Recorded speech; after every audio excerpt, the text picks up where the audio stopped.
तो डाल डाल मैं पात पात। जी हाँ, आपने ये कहावत तो सुनी ही होगी और ये कहावत बिल्कुल फिट बैठती है यूएस और चाइना के बीच में जो चल रहा है इन दिनों। नमस्कार दोस्तों, मैं हूँ शिव और स्वागत करता हूँ आपका अपने चैनल हंगर फॉर डिफेंस में। तो चलिए वापस चलते हैं अपने टॉपिक पर। यूएस और चाइना दोनों में से कोई झुकने को तैयार नहीं, दोनों ही चाहते हैं अपनी एयर सुपीरियॉरिटी को बढ़ाना।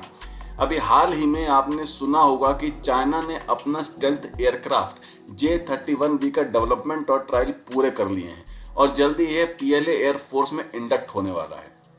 आपकी जानकारी के लिए बता दूं कि इस फाइटर जेट प्लेन को F-35 जो कि यूएस का एक स्टेल्थ फाइटर जेट है उसके एडवांस वर्जन से कंपेयर किया जा रहा है और कई एक्सपर्ट मानते हैं कि चाइना का J-31B F-35 से भी बेहतर परफॉर्म कर सकता है।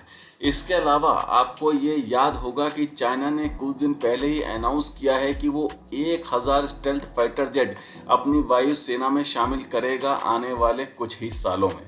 तो अब इसका जवाब दिया है अमेरिका ने। तो अमेरिका ने कहा है कि अगर आप 5th जनरेशन फाइटर जेट अपनी सेना में शामिल करोगे तो हम 6th जनरेशन फाइटर जेट अपनी सेना में शामिल करेंगे। तो खबर ये निकल के आई है कि अमेरिकी वायुसेना ने हाल ही में कोलैबोरेटिव कॉम्बैट एयरक्राफ्ट, जिसको कि शॉर्ट में CCA भी कहा जाता है, इस कार्यक्रम को अपने फंड जारी रखने के निर्णय की घोषणा की है। अब आसान भाषा में समझिए कि ये CCS प्रोग्राम होता क्या है। ये यूएस की वायुसेना को अगली पीढ़ी का एयर डोमिनेंस कैपेबिलिटी से लेस करने की दिशा में एक बहुत बड़ा कदम है। इसका लक्ष्य अगली पीढ़ी के लड़ाकू विमानों की टेक्नोलॉजी को डेवलप करना और जल्द से जल्द उन्हें यूएस एयरफोर्स में शामिल करना है।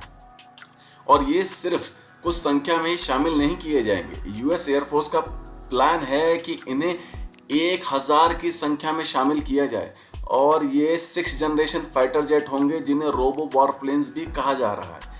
1000 की संख्या अगर आप मान लें कि एक स्क्वाड्रन में लगभग 18 फाइटर जेट्स होते हैं तो इस हिसाब से इन स्क्वाड्रन की संख्या 50 से भी ज़्यादा होगी, जो कि एक बहुत बड़ा नंबर है। जैसा कि हम जानते हैं कि वायुसेना यूएस की पूरी दुनिया में सबसे एडवांस है और कहीं ना कहीं इसी के दम पे यूएस पूरे वर्ल्ड को डोमिनेट भी करता है।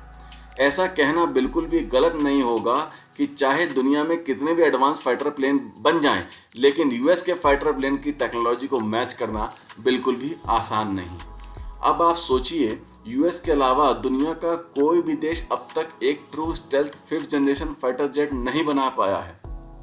चाइना ने अब अपना 5th generation fighter jet develop किया है जो कि एक ट्रू स्टेल्थ फाइटर कहा जा रहा है, लेकिन यूएस ने कई सालों पहले ही ये टेक्नोलॉजी डेवलप कर ली थी और अब वो जल्दी 6th जनरेशन फाइटर जेट अपनी सेना में शामिल करने वाले हैं।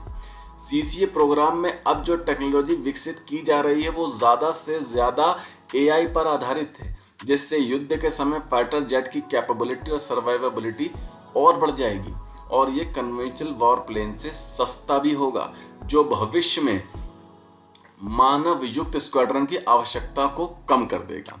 यूएस एयरफोर्स 2023 से 2028 तक अपने CCA कार्यक्रमों पर लगभग $6 बिलियन से अधिक खर्च करने की योजना बना रहा है और रिसर्च एंड डेवलपमेंट के लिए ये एक बहुत बड़ी रकम है।